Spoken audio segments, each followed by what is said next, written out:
This episode of the XtremeAg Show is presented by Concept AgriTek. Cowboy is the game changer, getting it in through the leaves and into the plant circulatory system. That's why this product is so effective at delivering both calcium and boron to plants at critical times when they need it the most.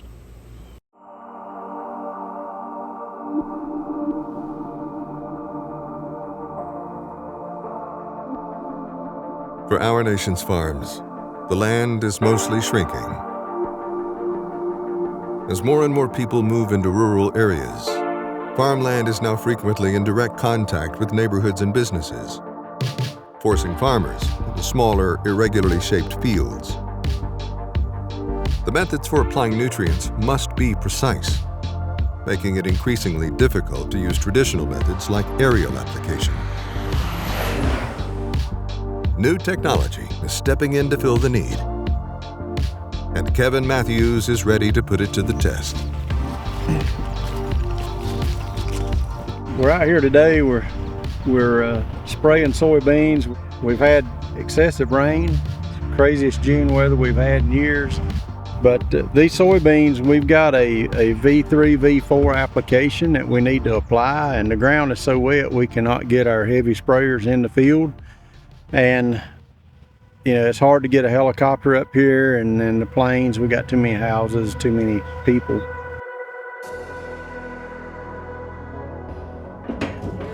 Technology's great, so we're gonna see how this works.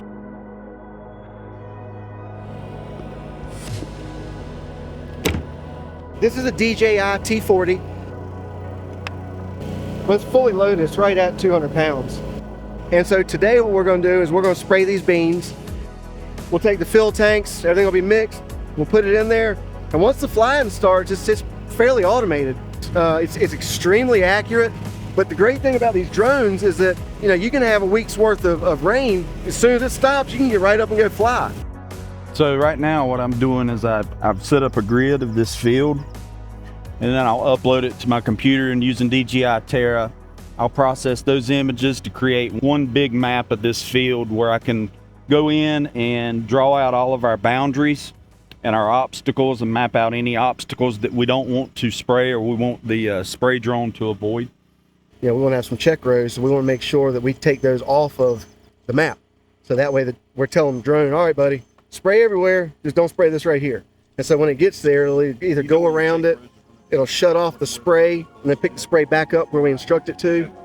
We can do it a whole bunch of different ways. It's whatever, basically however the grower wants to do it.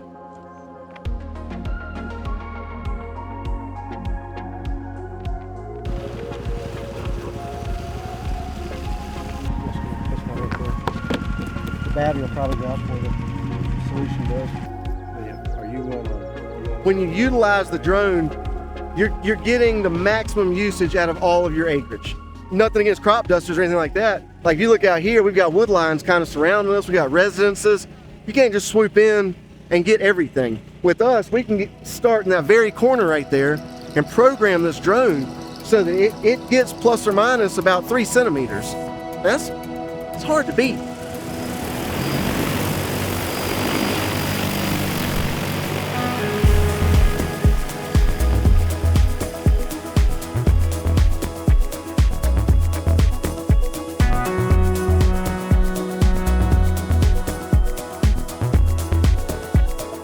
Whether it's where you're spraying, how thick you're spraying, how much as far as gallons per acre, the height at which you spray it. Do you want large droplets? Do you want an ultra fine mist? You can really cater the application process to your needs. So if you're wanting to really have a really small margin, this is the best thing you can use to accomplish that.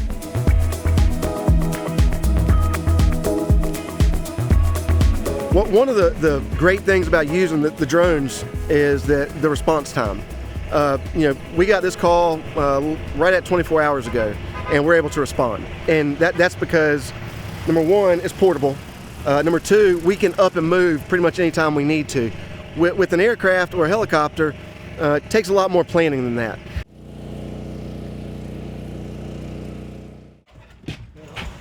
This is a powerful tool in our toolbox that it gives us an opportunity to really capitalize, and we can get these applications made exactly when these agronomists and different chemists and lab folks think that it should go on in that crop.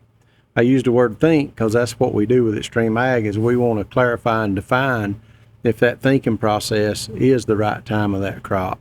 Maybe that V3 is a good time, but maybe V8 is a better time. Working with XtremeAg is, just a blessing to begin with. I mean, those guys are on the forefront of everything. So to be able to participate with them and have a partnership with them is, what else can you ask for?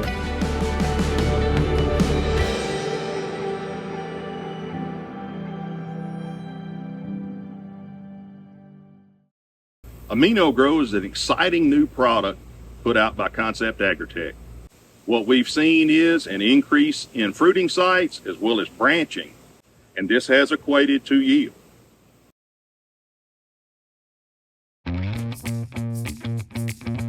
Spot less. Introducing the cleanup for tar spot, gray leaf spot, southern rust, and more. Novel next generation Adastrio fungicide from FMC broadens your spectrum and strengthens your residual foliar disease control. Protect your cornfields with a proprietary combination of 3 modes of action. Visit your FMC retailer or adastrio.ag.fmc.com to clean up this season.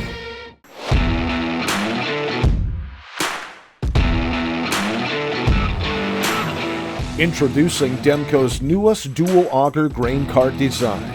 Now equipped with the front folding auger and available in right side or left side unload options. Featuring Demco's corner auger design for optimal visibility. With a 22-inch vertical auger, unload at speeds of 600 bushels per minute. Demco. Outpace harvest time every time. Some farmers I know swear by a name. Say they'd never operate anything else. Well, here are a few names for my Fendt 900 tractor. Fuel Saver, Time Maximizer, Game Changer. I like those names.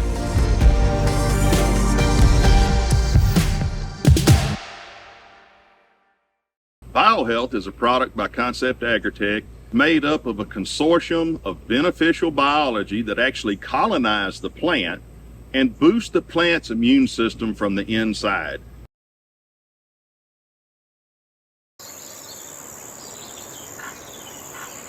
My name is Chris Anderson. We're in McGee, Arkansas, and this is my family's land here that's been in the family over 125 years.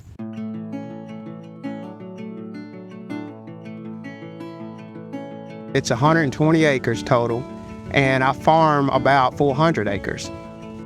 I farm soybeans, corn, wheat. My grandpa built this house, I think it was in like 1944. My grandpa used to farm this farm with mules, and my mom and my aunt, and there was 8 other brothers and sisters, and they used to all pick cotton by hand and chop cotton and just farm the property.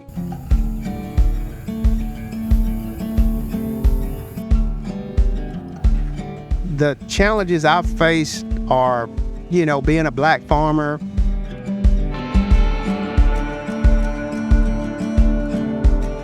not being able to get the ground that most farmers get, or the opportunity with maybe John Deere or Case, not being able to afford the better equipment a lot of times, being a small black farmer.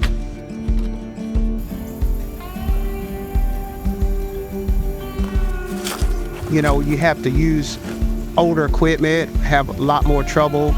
You lose a lot of time when you could be in the field working and not working on a piece of equipment. I feel like I'm one of the lucky ones because I've had a lot more opportunities than a lot of black farmers, in the years past. They couldn't get a loan. Actually, they could get a loan, but they wouldn't give them enough money to finish the crop. They give them just enough money to get about halfway through the crop and then wouldn't loan them any more money. So, you couldn't finish your crop. You couldn't live. And I think they did that so they could lose a property so another farmer could pick the property up. It was a little bit harder for them back then. It was more racism back then. And it may be still some now, but not near as bad as it used to be. When I got a loan, I took the money and I spent it on my farm. I spent it on fertilizer, seed, chemical. I didn't go buy a new truck. I didn't go buy my wife a new car. You know, I didn't go buy a lot of fancy clothes or take vacations. And I just took the money and put it into the farm. And I'm thinking if I can do that, then maybe all the other stuff will come along. There's a lot more programs out there now for minority farmers that you can sign up for, and they're really helping the minority farmer out and getting ground leveled. I mean, irrigation underground, and just several different programs out there that's helping now. I think it's come a long ways.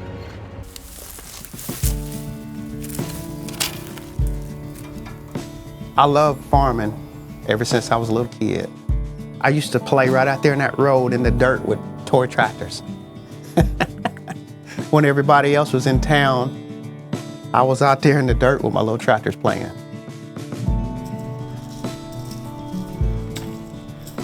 The cool thing about this tractor, it was Matt's daddy. And it's when he went to 12-row equipment. Two-wheel drive tractors just couldn't handle 12-row equipment. So he traded it in at the Case place, and I just so happened to be there one day and I saw it and I kind of liked it, so I decided to try and buy it. It's been a great tractor. It's never been in the shop since I've had it. It's got over 6,000 hours on it. I grew up on a farm. My dad worked on a farm for a guy, and he kind of really taught me a lot of that, you know, what to do and what not to do, him and his dad. They were really, really good people. And I think once they see you trying to do what's right, they see you working hard, it just makes them want to help you out. And that's really, in my case, is what happened. There's not a farmer around here that haven't offered to help me or helped me. The way I keep up my farm is Matt's a really good guy, and he gives me a lot of time, and also he helps me out a lot too. I would describe Matt as a person that will help anybody, no matter what color, what race. A lot of farmers are only worried about them, themselves, and making money for themselves. And he's really not that way. He likes to help people, help me, and anybody else. And if there's someone along the way that I can help, I do the same thing, because I've been helped a lot. Man, I love this house because it was where my grandma lived. It was where my mom was raised. It's where I was raised. My grandpa built it out of those trees, out of that break. I could never see myself ever leaving this place. My wife, she probably would, but she knows how much I love this place, so she just stays here because I guess she likes me so much.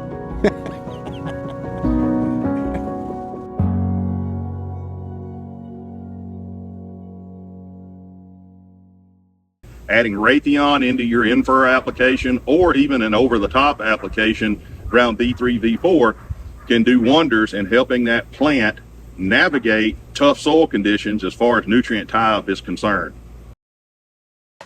Control the toughest weeds with overlapping residuals. Lock in the longest-lasting control for your soybean fields. Authority brand herbicides, such as Authority Edge Herbicide and Authority Supreme Herbicide, combine the industry's most effective Group 14 and 15 active ingredients for a clean start and long-lasting residual control.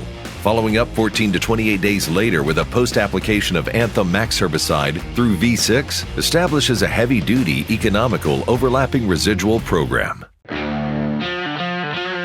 Claims are good and all, but I'm more interested in results. My Fendt Momentum planter delivers them. The only planter with automatic tire pressure adjustments, weight transfer across its frame, and inline center tandem wheels that eliminate pinch rows. It's just another way I know Fent's got my bottom line top of mind. Sweet Success has been in the product lineup of Concept AgriTek for a while. We've seen it do a lot of things that you wouldn't think a blackstrap molasses product would do. Anytime you can increase the bricks content of your plant, the more healthy it's going to be.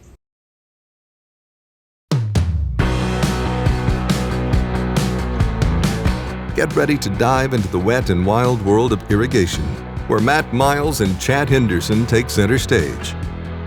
They're both in challenging conditions, Matt in southeast Arkansas and Chad in northern Alabama. Both warm southern climates and less than ideal soils. So why are their irrigation practices so different? Down here in the Delta, we have a little bit different type of irrigation. So a lot of people use pivots, a lot of people use drip tape. We have to use furrow irrigation. And when I say we have to use furrow irrigation, one of the questions may arise is why do we use furrow irrigation versus pivots? One of the reasons I know is because out of a 40-acre field, you know you're going to lose the corners. We rented a farm down there one year, a little further south, that we actually row watered the corners and watered the pivot. And I can show you, multiple yield maps where, just say for instance, corn, the pivot would be yellow and the corners where we furrow irrigated would be green. So, corn and beans, we need more water than what we can get out of a pivot. So the difference is 210 to 250 bushel corn irrigated or 50 to 75 bushel corn non-irrigated. So there's not even a question that we have to have irrigation in the Delta. What polypipe is a plastic pipe that we roll out every year, pick up every year. It's recycled. Most of it's used for trash bags, different kind of plastics. We use the polypipe because the intense heat we have here, we'll have days, weeks where it may be 100 degrees, 95 to 110, type weather. Pivots just don't seem to get the yield down here that we need to make things work. So polypipe is our option. We've started using it on our rice when we do row rice, and then we use it on all our other crops too. Yeah, so cool thing is in the last probably 5 years, rice has kind of been adapted the same way as corn and beans, cotton into actual row fall. Previously, it was contoured levees, which basically mounds across the field that held water. So we use a program called Pipe Planner. It basically takes the size of your field, the flow of the well that's pumping into the polypipe, the length of your field, width of your field, generates how many sets or how many different sections you're going to water across this field. And it's going to tell you which one of these to use. I've got in my hand some what we call polypipe punchers. And these have anywhere from a 1-inch hole down to 5/16 and 3/8 and all that. Put them on this little stick, poke the holes. After all that's said, it's going to say, okay, well, you're going to run that set for about 18 hours. 18 hours later, you come back, every single row is going to be out, just coming out and going into the ditch to where the perfect amount of water is going across that field to give the crop what it needs and not waste any excess of more than you have to. A high percentage of the irrigation water that we use comes from surface water. Surface water is either through a canal or bow or a reservoir or a pond or something that contains water naturally. We're able to recirculate that water and use it on the crops, and then it refills back naturally. In northern Alabama, Chad Henderson irrigates very differently, using primarily center pivots. The pivot revolutionized irrigation in the United States, originating in the 1940s when Frank Zybach invented the center pivot irrigation system. Initially used for circular fields, pivots soon evolved to accommodate various field shapes and sizes. Their popularity surged in the late 20th century, transforming agriculture by providing efficient, automated water distribution. Today, pivots are ubiquitous across the United States, offering precise irrigation management and significantly boosting crop yields. For people that don't have irrigation, it's a blessing and a curse all in one, all at the same time. It's kind of like grain bins, it won't nothing make you more money and won't nothing work you no harder. What we got here is this is an electric pivot. This is a valley pivot. So if you look at it, every one of those gray boxes on top has wires running through it, and each one signals the tires to move. The end of the pivot is always moving first, okay? And then the other towers are chasing it. So it's just a couple micro switches sitting up there that when the end one, it tells it to move, and then when it moves, then the next one sees it's out of balance, and it moves to catch it, and it just walks across the field that way. Real simple design, and they work great, you know, until you have a flat, or like a pipe falls off, or like a boot leaks, or like a pivot nozzle gets stopped up. But other than that stuff, it's all good. But no, they do us a great job. You know, we put out about a 1/2 inch of water at a time is when it's coming around. It'll take this pivot about 24 to 28 hours is the way we like to set them up to make a circle is what we use. And a 1/2 inch on this right here. You'll see a line here through this field about where the pivot's sitting of different color beans. So what that is this is the first year in our second tile project. So we tiled another 150 acres this year, and this was tiled in right at the 1st of July. And then we come in here and worked it up, planted beans on it, and trying to get something off of it, you know, for the first year of tiling. So what it boils down to is we've got tiled on this part of the field and not tiled on this part of the field. Again, another trial deal. This is set up on a 4-inch on 40s again, and it's got a lift station there in the back, and we'll run the gauntlet on it again.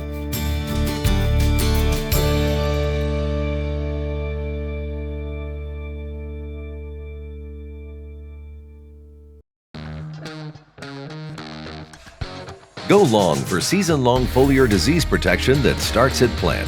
Active ingredient flutriafol moves through your corn plants as they grow for inside-out protection from roots to tassel. A single at-plant application provides comparable performance in corn yield protection to that of VTR1 foliar fungicides against diseases like gray leaf spot, northern corn leaf blight, common rust, and more.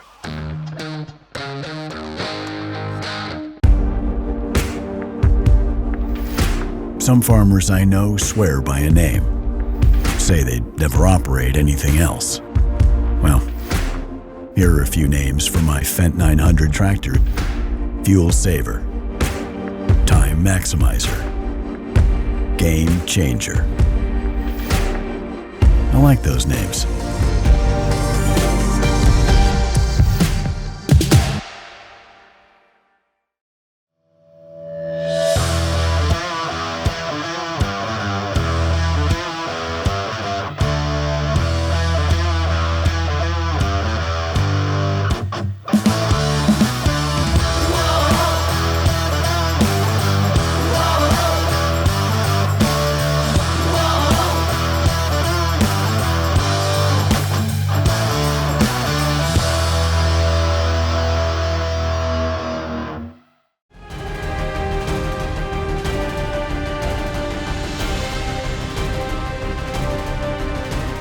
At Garrett Landed Cattle, Kelly's got a great team. He calls them SEAL Team 6, and they know what they're doing. But even with the best, things can go wrong. And when they do, sometimes a man emerges defying the odds. A testament to the power of courage. A hero. Hey, I'm Richie. While prepping at the shop, some of the boys are loading up a truck. But what they don't realize is that the truck is seconds away from disaster. We about had a bad mess up. This semi-trailer took off down the hill, about hit the bends down here. Yeah, I set one brake on the truck, but not the trailer. No one in it. Richie bailed off the deck, and luckily he got in it. It got on the brakes. Yeah, the truck rolled away. We got her back. I was standing here and it was moving. I was. Look at the tracks down there. Everybody hit the electrical box. Oh, it went into the bed. There it goes. There it goes.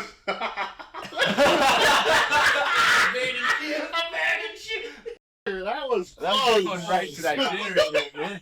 The green bin is there. The electrical shit. The transformer. You gotta give that one a transformer. You know, my ninja reflexes here. I jumped off it. See, Richie's a big guy, but he's pretty light on his feet. Looks are deceiving with Richie.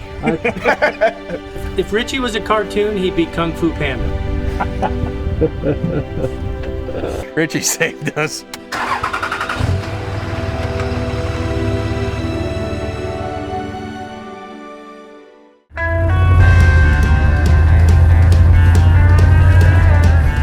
So this is my 89 F250. It's got the 460 in it. It's pretty cool. I couldn't resist buying it for 3,000 bucks when I was about 3 hours away from home. I bought it. The way home, I blew the motor up. So then it got a little more expensive. I bought a crate motor, we put that in it. That was awesome for a couple months. I was happy with it again. And then the tranny went out. So I found a guy who'd put a junkyard tranny in it for me. I took it up to him, he put the junkyard tranny, I brought it home. I was happy, I had it again. It lasted a couple days and that tranny went out of it. There was a reason that tranny was in the junkyard. So then I bought a crate tranny to put in it now. And I've had it back a couple months. I've been driving it, I was happy with it again, and now it's got some unknown issue where it's dying again, which is what it did when I first got the motor put in it. So I get made fun of a lot for it, and I really don't know what to do with it. Tomorrow, I'll bet that thing can't make Dow City and back. Hey, I'll race some. Who wants to race?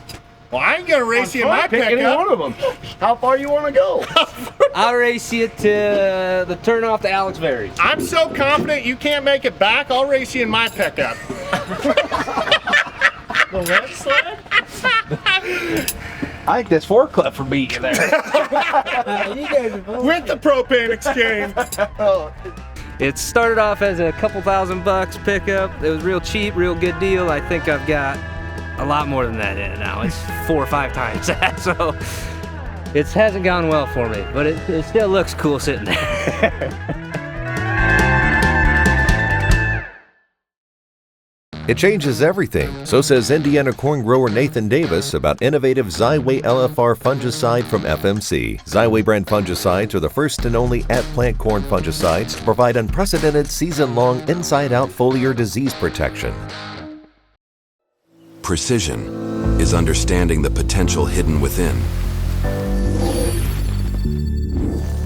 Decoding the specific nutritional needs of your crop. Maximizing every nutrient and getting the most out of your yield. We break down the science in a way that works for your crops and for you. Apply less and expect more with Precision Crop Nutrition from Agro Liquid.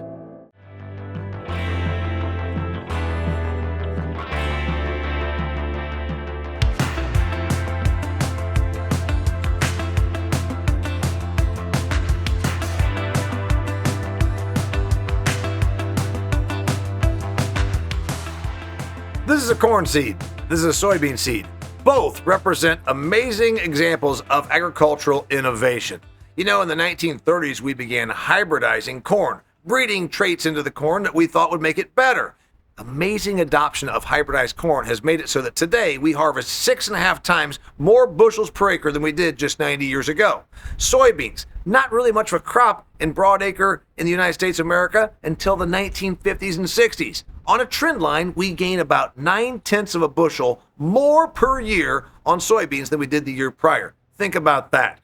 Evolution of seed through genetics and research, making these plants better for us. More importantly, we can now grow these crops throughout the United States of America because some traits will be better in, say, Florida, Arkansas, Mississippi than they would be in Minnesota. But you can still find a plant that works for you. Genetics, seed, and the future of American agriculture, right here in my hands.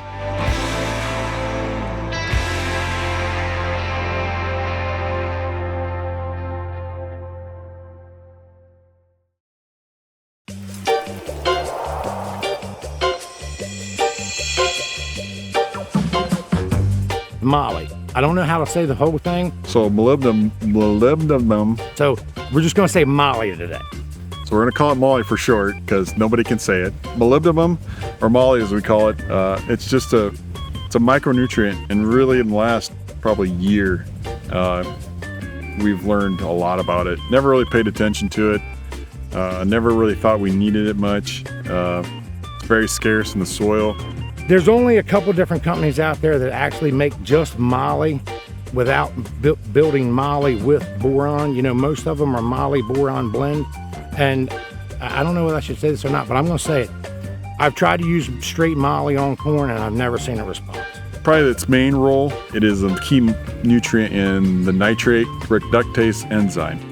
And you're like, well, what's that, Mike? Well, nitrogen can come in two forms in the plant, and it's just not nitrogen just doesn't come out as nitrogen. It comes in as a nitrate, which is NO3, or ammonium, which is NH4, which is the positive charge, nitrate's the negative charge. So when we get nitrate, which is typically the biggest one we get that uptakes into the plant, is nitrogen in nitrate form. It needs to be reduced into plant available nitrogen. So to do that, we need the nitrate reductase enzyme, which is molybdenum is a part of that. So if we don't have a right enough amount of moly in there, we're never going to get that nitrate reduced into the N available, which we convert it to protein, which the plant needs to do many functions throughout itself. So that's the biggest thing we're learning, and it's been pretty cool to learn about and actually employ.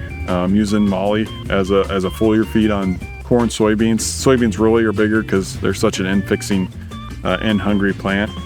They're a legume, so they really like it. So we need to process that nitrogen continually, or the nitrate, and it's been fun to watch applying moly, getting that response, and seeing what we can use that micronutrient in small doses and help us be more efficient.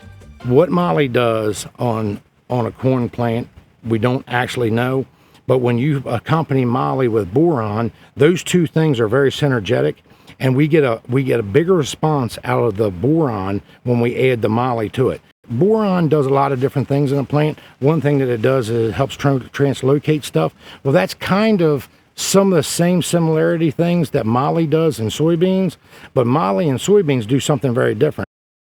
I found where when moly and boron are combined, it makes the boron more efficient. And that's the only time that I've actually seen a payoff. But when we add the moly and the boron together, we get a result. When we add just boron, we get a result, but the result's not quite as big. If we add just the moly and nothing else, we don't get a result. So we're thinking that there's a synergetic effect when we add those two together, and it helps drag things into that plant. So that's why we use boron. And by the way, we use boron all the time.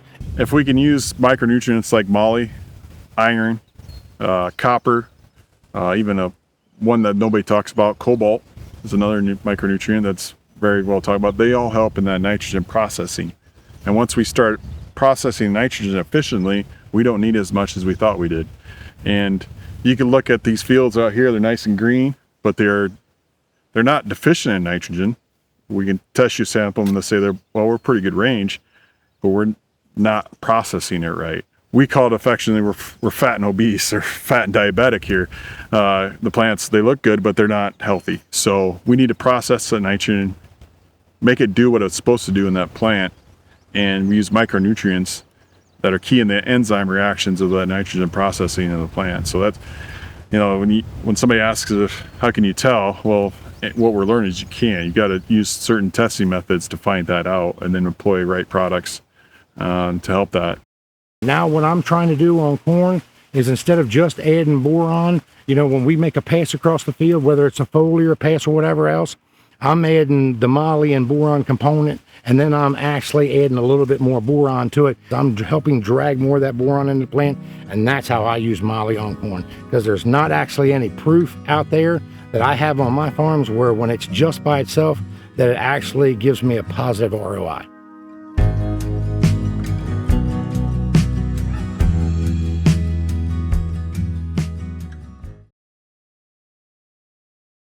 Next week on the XtremeAg Show. So this is a purely organic fertilizer, right? It comes from soybean seed. It's like, yeah. So this is like the epitome of sustainable farming. We've documented 40 bushel yield gains in corn, 20 bushel yield gains in beans versus synthetic fertility. What Kelly's doing here is probably more sustainable than anything there is anywhere.